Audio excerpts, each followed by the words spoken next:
Bueno, aquí vamos a continuar con la lectura de Rafa, ¿no? Este artículo es un artículo, se me hace seminal, bueno, es fundamental, de hecho, no es que se me haga a mí, es un artículo fundamental en la crítica de la teoría neoclásica de la producción.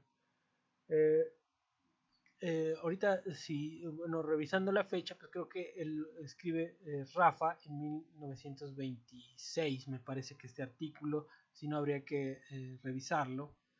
De hecho, lo puedo revisar aquí rápido en las...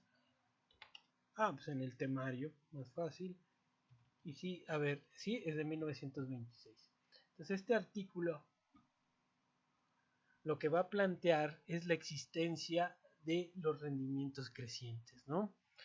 Y eso va a ser fundamental porque una función de producción con rendimientos crecientes lo que va a determinar son curvas de costos con pendiente negativa. Y en esta cuestión de lo que habíamos visto del precio fijo, el modelo de Steindl y de Lavini, el incentivo, si con costos decrecientes, el incentivo de las empresas es cada vez producir más, porque cada vez que producen más disminuyen sus costos. Obviamente que esto no es fácil para las empresas, porque como veíamos en el caso de Steindl, el hecho de querer colocar una producción cada vez más creciente los va a llevar a gastar tanto en marketing, bajando el precio o aumentando la calidad de los productos. Pero digamos, esos costos no tienen nada que ver, no son costos que restrinjan la producción, no, son costos que se agregan a los costos productivos para poder vender más. Bueno, en el caso de la calidad del producto, pues eso implicaría un rediseño del proceso productivo y la producción de las mercancías. Sin embargo, si estamos hablando del marketing, si mi producto ya es algo que está pegando, ya se convierte en una innovación, el problema aquí no es ya un costo de producción, sino para colocar una cantidad creciente de esos productos en el mercado, yo tengo que convencer a los consumidores que mi producto es bueno. Entonces, eso implica gastos, no solamente de marketing, sino en la organización de las ventas de esos productos, ¿no? Entonces son gastos de logística, de gestión, de marketing, los que van creciendo a medida que yo necesito colocar una mayor parte de la producción en el mercado. Entonces, esto es lo que va a plantear es Rafa. Entonces, una cosa que es muy precisa, ¿no? Los neoclásicos parten del supuesto de que la producción está limitada por la tecnología. Entonces, es una restricción interna a la producción. Para Rafa, esa restricción no existe, principalmente porque la tecnología aumenta la productividad. Y como hemos visto, las empresas operan con una capacidad excedente. El problema de no utilizar esa capacidad excedente es la cuestión de saber si hay un mercado para esos productos. Entonces, ni las empresas maximizan la producción, ¿no? No están maximizando, no están produciendo lo más que pueden. No. Eso es una cuestión que está fuera de la competencia real. Las empresas producen lo que están estimando vender. Y lo que estoy estimado vender no es igual a lo que en potencia puede producir mi empresa. Entonces vamos a entrarle porque esos puntos son los que se discuten aquí en este trabajo. Y dice el consenso, y aquí va a hablar un poquito de lo que era la teoría neoclásica en aquellos años. Dice, está hablando en 1910, ¿no? 1915, por ahí. Dice, existe un acuerdo casi unánime de que los precios de ciertos artículos pueden representarse por medio de un par de curvas de demanda y oferta colectivas, ¿no? Entonces esa es la teoría neoclásica. Dice, y hay una indiferencia respecto a la teoría del valor. Dice, ha perdido su relación directa con la política práctica, ¿no? Entonces ahí está metiendo una crítica, ¿no? Ellos se concentraron en, digamos, perfeccionar ese mecanismo de mercado con curvas de demanda y oferta y se olvidaron un poquito de lo que representaba en términos reales ese modelo para hacer política. Entonces, cuando estás construyendo un modelo ideal, ¿qué tan funcional es un modelo ideal cuando se necesita hacer política para resolver los problemas económicos? Entonces, es una crítica que él plantea. Dice, ha sido convertida en un aparato mental, la teoría del valor, una técnica del pensamiento que no proporciona conclusiones aplicadas a la política. Es lo que dice Rafa en 1926. ¿Sí? Entonces, desde ahí ya está la crítica a esta visión teórica que no está explicando la realidad. Dice, existe un punto negro, dice, la curva de oferta basada en las leyes de los rendimientos decrecientes. Entonces ahí empieza su crítica, ¿no? El modelo neoclásico desde Marshall, pero principalmente con Pareto y los seguidores, ya no considera la posibilidad de la existencia de una curva de oferta con pendiente negativa. Entonces, están considerando siempre que la curva de oferta tiene una pendiente positiva y eso implica que a medida que se quiere producir más, se tiene un costo creciente y por lo tanto tiene que subir el precio. Entonces, en esto no está de acuerdo Rafa. ¿Por qué? Porque es un supuesto que aplicaría para la explicación ricardiana de 1700. Sin embargo, no para la industria. Dice, todo el mundo está de acuerdo en que sus fundamentos son menos sólidos que las demás partes de la estructura, dice, pero la mayoría logra suprimirlo silenciosamente, ¿no? Entonces vamos a seguir. Dice, de vez en cuando alguien se siente incapaz de resistir la presión de esa duda y la expresa abiertamente, o sea, algún crítico. Dice, con el fin de que no se propague, se silencia rápidamente esa crítica con algunas concesiones y admisión parcial de sus objeciones. Sin embargo, con el transcurso del tiempo, las salvedades, las restricciones y las excepciones se han acumulado y se han destruido. Si su efecto total, dice, no es aparente a primera vista, se debe a que se encuentran dispersos en notas y artículos cuidadosamente separados unos de los otros. Entonces, obviamente, el mainstream ha tratado de incorporar ciertas críticas, por ejemplo, la de los equilibrios múltiples cuando nace la teoría de juegos, la de la dinámica económica mediante por ejemplo el modelo del ciclo endógeno, cuestiones de ese tipo, ¿no? Por ejemplo, cuando se hace la prueba del punto fijo para determinar la existencia del equilibrio, se están incorporando técnicas que avanzan en la matemática o en la física para demostrar las cuestiones de equilibrio, pero eso con vistas a reforzar un modelo ideal, ¿sí? Sin embargo, cuando hay críticas fuertes sobre la pertinencia de los supuestos, estas críticas pues no se les hace caso o se trata de esconderlas lo más que se puede para que no tengan efecto en la educación de los economistas, ¿no? Dice el problema de los rendimientos. Dice, las leyes de los rendimientos son de especial importancia en el estudio del problema del valor, pero los supuestos son más antiguos que la teoría del valor en que se emplean, porque fueron diseñados para otra aplicación, en este caso la teoría de la renta. Dice, la ley de los rendimientos decrecientes ha estado asociada principalmente al problema de la renta, y desde este punto de vista, dice, como estaba formulada por los economistas clásicos con referencia a la Tierra, era completamente adecuada. Dice, en las leyes originales de los rendimientos no se concedía un lugar destacado en la idea general de una conexión funcional entre el costo y la cantidad producida. O sea, ahí, por ejemplo, se hablaba de los rendimientos, pero esto no llevaba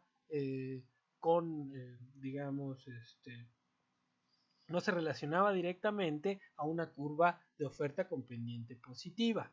De hecho, si ustedes recuerdan a Smith, él habla de la división división y especialización de las actividades productivas dentro del gremio, y de hecho él está consciente de que hay fuerzas que incrementan la productividad. Entonces, habría que releer a Ricardo, habría que releer a Smith, a ver si existe tal conexión entre el costo y el precio de producción. Me parece que no la hay, ¿sí? Pero bueno, eso era lo que suponen ahora los neoclásicos sobre la curva de oferta. De hecho, Marshall, yo por eso siempre cito a Marshall, él está consciente de que pueden existir distintos tipos de forma de la curva de oferta. Pero desgraciadamente con el avance de la teoría neoclásica se han concentrado, más bien han olvidado que pueden existir curvas de oferta con pendiente negativa, y se han concentrado en curvas de oferta con pendiente positiva que hacen referencia a recursos que son escasos y fijos de manera temporal. Lo que, repito, no aplica a la economía industrial, ¿no? Entonces dice, con una ley de rendimientos no proporcionales, ¿sí? Dice, han derivado la teoría de valor en una ley de oferta en un mercado que puede coordinarse con la correspondiente ley de demanda, en la que descansa la teoría del valor moderna, en la simetría de estas dos fuerzas opuestas, ¿sí? Y que son el fundamento de la teoría del valor moderna, ¿sí? En donde pues son expresiones de esas cuestiones subjetivas, la demanda de la utilidad, la oferta de esos costos crecientes, y el precio es esa medida del valor, ¿no? Seguimos, dice, la ley de los rendimientos crecientes tuvo que ser sometida a una transformación más radical. Se restringió el papel de la división del trabajo, limitando las fábricas independientes cuando la producción aumenta. Dice, el estudio de la mayor división interna del trabajo por el incremento de las dimensiones de la empresa individual se abandonó, pues se vio que era incompatible con las condiciones de competencia, y se habló de las economías externas, del crecimiento de la industria y no de la empresa individual. Entonces, cualquier explicación que tuviera como objetivo el análisis de esos rendimientos crecientes se abandonó. ¿Por qué? Por una cuestión de incompatibilidad con una curva de oferta con pendiente positiva, y se habló de las economías externas como unas fuerzas que podían ayudar a reducir los costos, pero no como una cuestión endógena determinante en cada empresa, que implica que a medida que se produce más, se abaten los costos, ¿no?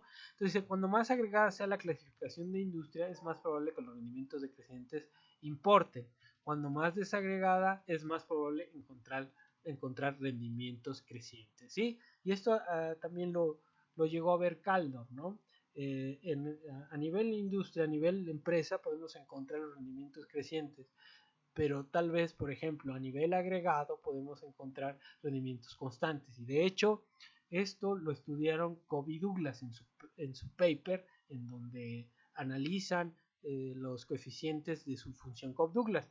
Pero si estamos hablando en términos macroeconómicos, ahí tendríamos que estar considerando otras cuestiones que impiden la venta para las empresas. Entonces, cuando ya estamos hablando a nivel macroeconómico, el nivel macroeconómico ya es el resultado de la interacción de las empresas, de la competencia, de esos esfuerzos de venta que implican un aumento en los costos. Entonces, por lo tanto, a nivel macroeconómico podríamos ver rendimientos constantes, pero eso no implica que las empresas a nivel individual no exhiban esos rendimientos crecientes, ¿sí? Entonces, aquí es cosa de discutir, pero son cuestiones muy interesantes. Dice, el otro problema es la interdependencia entre la oferta y demanda. Dice, la teoría convencional supone que las variaciones pequeñas de oferta y demanda son independientes. Dice, sin embargo, la variación de la cantidad producida por una industria repercute no solo en su costo, sino en el costo de las otras, lo que altera las condiciones de equilibrio. Entonces dice, si se mantiene el supuesto de rendimientos decrecientes, cuando se intenta aumentar la producción con el uso intensivo de un factor, el que es fijo en el corto plazo, solo podrá incrementar a un costo mayor. lo que afectaría el costo de otros artículos que utilicen el mismo factor y modificaría la demanda de dichos productos, ¿no? Entonces aquí lo que está suponiendo um, Rafa es que si mantenemos el supuesto de los rendimientos decrecientes, lo que vamos a hacer es que vamos a impedir que la oferta y la demanda se determinen de manera independiente. Por lo que se explicó aquí fundamentalmente, porque el hecho de tener rendimientos decrecientes, si se refiere, por ejemplo, a la producción de un insumo que es fundamental en varias industrias, entonces, si incrementa la demanda de ese insumo, porque se está produciendo, por ejemplo, más gasolina y aumenta el precio del petróleo, pues ese incremento en el precio del petróleo va a modificar la demanda de otros bienes que usan ese insumo. Entonces no se puede hablar, si suponemos esos rendimientos decrecientes, de la independencia entre oferta y demanda. Entonces dice, si se flexibiliza el supuesto de rendimientos decrecientes, será más probable que el incremento en el uso de un factor no influya en la demanda. Claro que no, porque si estamos hablando de rendimientos crecientes, los rendimientos crecientes implican mayor producción al mismo precio o incluso con costos más bajos. Por lo tanto, el hecho de que se aumente la producción de un cierto bien no implicaría presionar sobre los precios de los insumos de ese bien y por lo tanto no se alterarían las relaciones de oferta y demanda. Dice, los casos en que la cantidad de un medio de producción puede ser considerarse como fijo son muy pocos. Y eso es lo que habría que considerar en el análisis de la economía, ¿no? Yo les preguntaría, sin considerar, por ejemplo, los insumos que son fundamentales para el desarrollo de la producción, como el petróleo o los metales, o N insumo que se necesite fundamental de la naturaleza, no hay ejemplos de un bien industrializado en donde su producción se pueda considerar fijo, ¿no? Por ejemplo, ahora que estamos con el problema del coronavirus, los tapabocas han subido de precios, pero ¿por qué? Porque hay que reajustar la producción de ciertas industrias que antes no producían tapabocas para que ahora los produzcan. Y entonces eso implica un costo, pero se está resolviendo en el corto plazo, ¿no? Entonces, aquí la consideración es, si existe una industria que esté produciendo para demandar, produciendo para la demanda normal, pues no hay ningún problema. Aquí lo que está pasando es que la demanda de esos insumos médicos es anormal y que la industria no estaba preparada para abastecer esa cantidad de demanda, como lo vimos creo que en el video pasado, ¿no? Entonces es una cuestión de incertidumbre, no es algo planificado. Entonces bajo incertidumbre pues no sabemos qué pueda pasar, pero lo que sí estamos observando es que se han reasignado ciertas empresas a la producción de insumos médicos y eso ha sido posible en un corto plazo. Entonces, no podemos aceptar, incluso en estos momentos, que no sea posible producir de manera fuerte un insumo. O sea, tomará tiempo que ciertas industrias, ciertas empresas se dediquen a la producción de estos tapabocas, pero se puede hacer. Entonces no hay factores totalmente fijos en el corto plazo. Entonces, por eso aquí, ¿no? Los casos en que la cantidad de un medio de producción puede considerarse como temporal son muy pocos, ¿no? Imagínense que la demanda de tapabocas siguiera en el siguiente año, pues ya las empresas se estarían prevenidas para ese incremento en la demanda y el siguiente periodo no tendría por qué haber escasez de tapabocas, ¿no? Entonces, en el momento en que las industrias se reajusten a esa producción y a esa nueva demanda, ya no habría escasez, porque es un producto industrializado. solamente habría que reasignar factores de la producción a esa producción. Y eso es lo que se está haciendo en el corto plazo hoy en día. Vamos a seguir. Dice, las economías de la producción en gran escala no son apropiadas para las exigencias de la curva de oferta. No, porque a medida que se produce más, se disminuyen los costos. Dice, las reducciones de costo que surgen de un incremento en la escala de producción de la empresa procedentes de economías internas o de la división de los gastos fijos sobre un número de unidades cada vez mayor debe dejarse al lado por ser incompatibles con las condiciones de competencia, por la curva, son incompatibles con una curva de oferta competente positiva. También hay que pasar por alto las economías externas que resultan del progreso general del medio industrial. Entonces, en condiciones normales, el costo de producción en competencia tiene que ser considerado como constante para pequeñas variaciones en la cantidad producida. Entonces, fíjense aquí, sin considerar esos rendimientos crecientes, lo que dice Rafa, que en promedio lo que sucede en la realidad es que los costos sean constantes y por lo tanto, a medida que se demanda más producto, yo lo que hago es producir más y eso sin variar la estructura de los costos. Dice, por lo anterior es necesario abandonar la libre competencia e ir en la dirección opuesta, es decir, hacia el monopolio. Entonces, la recomendación de Rafa en 1926-27, ¿no? Bueno, en los 30, era ya abandonar esta visión de la competencia neoclásica, ¿no?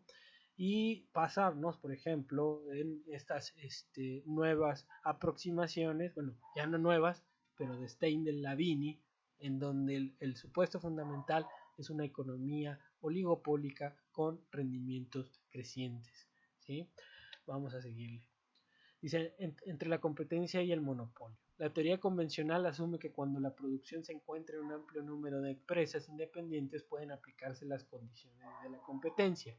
Aún en el mercado en que se intercambian las mercancías, aunque en el mercado que se intercambian las mercancías, no sea absolutamente perfecto, ya que sus imperfecciones están constituidas por fricciones que pueden ser simplemente retardar o modificar los efectos de las fuerzas activas de la competencia. De hecho, esta cita viene en la introducción de Lavini. Y citan a Rafa porque él lo que dice, que los neoclásicos piensan que lo que impide que los precios se equilibren son imperfecciones. Sin embargo, dice aquí, esta opinión es inadmisible. Muchos de los obstáculos del mercado perfecto no tienen carácter de fricciones, sino que son fuerzas activas que producen efectos permanentes y acumulativos. O sea, la naturaleza de la competencia capitalista es una naturaleza de competencia oligopólica. Y esa naturaleza oligopólica no es un rasgo pasajero, es una cuestión estructural. Por lo tanto, es lo que dice Rafa, ¿no? Entonces dice, los dos supuestos en que la teoría de la competencia difiere radicalmente del estado real de las cosas son la idea de que el producto del competidor no puede influir deliberadamente sobre los precios del mercado y la idea de que cada productor tiene que producir en circunstancia de costos crecientes.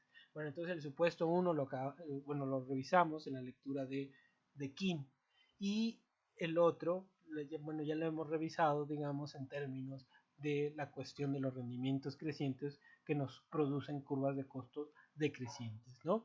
Pero la teoría de la competencia neoclásica asume que esto no se da, ¿sí? Entonces es un supuesto que es conveniente para ellos porque les permite tener una curva de oferta con pendiente positiva y una curva de demanda con pendiente negativa y así garantizar la existencia de equilibrio y ese equilibrio, en ese punto de equilibrio se maximiza el bienestar social. Y ese hecho les permite que su modelo sea el referente de la política pública. Y eso es lo más importante para ellos. Si con estas dos curvas, si esas dos curvas no cumplen esos requisitos, no tienen un modelo para decir, para influir en la política pública y no tienen un referente para operar. ¿Eh? Entonces, eso es lo más importante de esta cuestión. Dice, la experiencia muestra que un gran número de empresas actúa bajo condiciones de costos marginales decrecientes. Si el productor tuviera la confianza de que el mercado está preparado para absorber cualquier cantidad de sus productos al precio corriente, ampliaría su negocio enormemente. Entonces, ese es el problema, ¿no? Que existe incertidumbre sobre el mercado. Yo no sé si aumentando mi inversión y aumentando mi producción voy a tener cabida en el mercado al mismo precio. Entonces, yo no me arriesgo a vender de más, ¿sí? Sino voy creciendo conforme va creciendo mi demanda en este esquema de los flujos y los stocks de equilibrio, ¿no? Entonces, si yo voy viendo que mis ventas están incrementando, voy a ir incrementando ese promedio con un margen de error. Y eso me va a permitir ir creciendo en el mercado, pero de acuerdo a lo que me van demandando en los distintos periodos. ¿Okay? Entonces no estoy arriesgándome a producir más de lo que se me demanda. Y porque ese es el principal problema, ¿no? La incertidumbre sobre la demanda. Yo no estoy seguro de que todo lo que vaya a producir me lo van a comprar, ¿no? Entonces dice, los hombres de negocio considerarían absurda la aseveración de que el límite de su producción se encuentre en las condiciones internas, que no permiten una mayor producción sin un aumento en el costo. Entonces, esto es fundamental en esta teoría y, por supuesto, Rafa aquí lo hace muy patente en el sentido que estar pensando de que existe una máxima en que los hombres de negocios o las empresas se dedican a calcular ese máximo de producción. No, no, no, no, no, eso no existe en la realidad, ¿no? Lo que quieren ellos es cada vez producir más, ¿sí? Y encontrar las estrategias competitivas que les permitan, ya sea marketing o lo que sea, colocar cada vez más una parte de sus productos en el mercado e irse adueñando poco a poco de ese mercado en el tiempo. ¿Sí? Entonces, el principal obstáculo no radica en el costo, sino en la dificultad de vender la mayor cantidad de artículos a bajos precios, a los precios corrientes o sin tener que aumentar los gastos de venta, los anuncios, viajes de comercio, facilidades a los clientes, etc. Es decir, incrementar la curva de demanda artificialmente, ¿no? O sea, es crear una curva de demanda, ¿no? O sea, cuando es un producto nuevo y estás en la etapa de introducción, estás creando tu curva de demanda. Dice, si se sumara el incremento de los gastos de venta al costo de producción, podrían conseguirse curvas de costo creciente. Y dice Rafa, sin embargo, esto no puede ser posible porque los gastos de venta no son costos de producción. Y se tergiversaría el procedimiento real de la determinación del precio, ¿sí? Entonces, no es válido decir que una curva de costo puede ser creciente si le sumo el gasto de venta. ¿Por qué? Porque son costos de distribución, no costos de producción. Y la teoría neoclásica lo que me está diciendo es que yo puedo asignar factores de la producción si yo conozco los precios, los costos de los insumos de esos bueno, los costos de esos factores de producción. No me dice más. Y los costos de venta, los gastos de venta no son gastos de producción. Entonces vamos a seguir. Y luego, bueno, tengo que considerar en esta incertidumbre de la colocación de mis productos, pues la preferencia de los consumidores, ¿no? Y, por ejemplo, eso se complica porque aquí lo dice, como lo vimos en la clase del consumidor crítico, las preferencias de esos consumidores dependen de las costumbres, del conocimiento, de la confianza en la calidad del producto, de la proximidad o de que alguien les diga que el producto, que alguien les recomiende el producto, lo que sea, el conocimiento de exigencias especiales para poder consumirlo, obtención de un crédito, la reputación de la marca, características de forma o dibujo de los productos. Entonces son cuestiones que van a complicar, ¿no? Hacerse de una demanda cada vez mayor, ¿sí? Y si le sumamos a eso que estamos en una competencia, pues los otros productores van a hacer lo mismo. Entonces, pues como hemos visto, la competencia de los celulares, Nokia en algún momento fue el líder de la industria de la producción de teléfonos celulares y después debido a su software, el Symbian, pues cayó a favor de Android y ahorita estamos viendo la competencia de las grandes empresas de comunicaciones chinas, ¿no? Entonces que están generando innovaciones muy fuertes que cada vez una mayor parte de la población está consumiendo sus productos debido a que están construyendo su propio software y su hardware es de muy buena calidad y también como compiten por precio, ¿no? Y tecnología, pues ahí está el caso de la 5G que no la dejaron entrar a Estados Unidos y que, bueno, plantea realmente muchas barreras a su competencia, ¿no? Entonces, seguimos, dice, sobre las preferencias de los consumidores y el monopolio, dice, cuando las empresas productoras se encuentran ante este tipo de competencia y preferencias de los consumidores, el mercado queda subdividido en una serie de mercados distintos. Cualquier empresa que quiera expandir su radio de acción invadiendo el de sus competidores tendrá que gastar al fin de salvar las barreras que han creado. Y son los gastos de venta, ¿no? Eh, Son los esfuerzos de venta que tienen que hacer las grandes empresas, lo que decía Steiner. Dice, cada empresa dentro de su propio segmento de mercado tiene una posición privilegiada, claro, igual es que aquellas que gozan monopolista corriente, claro, o sea, hay lealtades a la marca que se generan en toda esta carrera competitiva. Por ejemplo, ustedes preferirán Apple o Android o lo que sea, pero el hecho de que ustedes posean esos bienes, el próximo que vayan a tener a lo mejor va a seguir siendo el de la misma marca. ¿Por qué? Porque les funcionó bien, porque les gustó, porque etc, ¿no? Entonces, eso les genera a cada empresa un grado de monopolio sobre los consumidores, ¿no? Dice, un monopolista tendrá más poder cuando la demanda sea inelástica. Obviamente, a medida que crece la competencia, la elasticidad aumenta, ¿sí? Dice, en una situación intermedia, cualquier incremento en el precio hará que una parte de su demanda disminuya. Y eso es claro, ¿no? Ahora que hay más productores en el mercado de equipos celulares, pues si se sube el precio de un Android y estaba el Highway, pues compraré el Highway y eso es un reflejo de ese aumento en la elasticidad de los bienes, ¿no? Vamos a seguirle, ¿no? O por ejemplo el hecho de que muchas compañías que antes eran monopólicas en ciertos mercados ahora pues pasen a tomar un segundo lugar, ¿no? Y yo estoy pensando en el caso de Chrysler. Chrysler fue una de las tres grandes de Detroit, después entró en crisis, la compró un inversionista financiero, después la vendieron a Fiat, y ahora me parece que la vendieron a una empresa francesa. Eso tuvo lugar el año pasado, ¿no? Pero en este sentido, o sea, hay en esa carrera competitiva, si bien esas tres dominaron el mercado automovilístico, automotriz, o la industria automotriz en los años 40 hasta los 80, pues llegaron otros competidores, Honda, Toyota, Peugeot, Renault, ¿no? Que han venido con otra dinámica, mayor innovación, mayor eficiencia energética, que pues ha puesto en jaque a ciertas empresas eh, eh, automotrices, ¿no?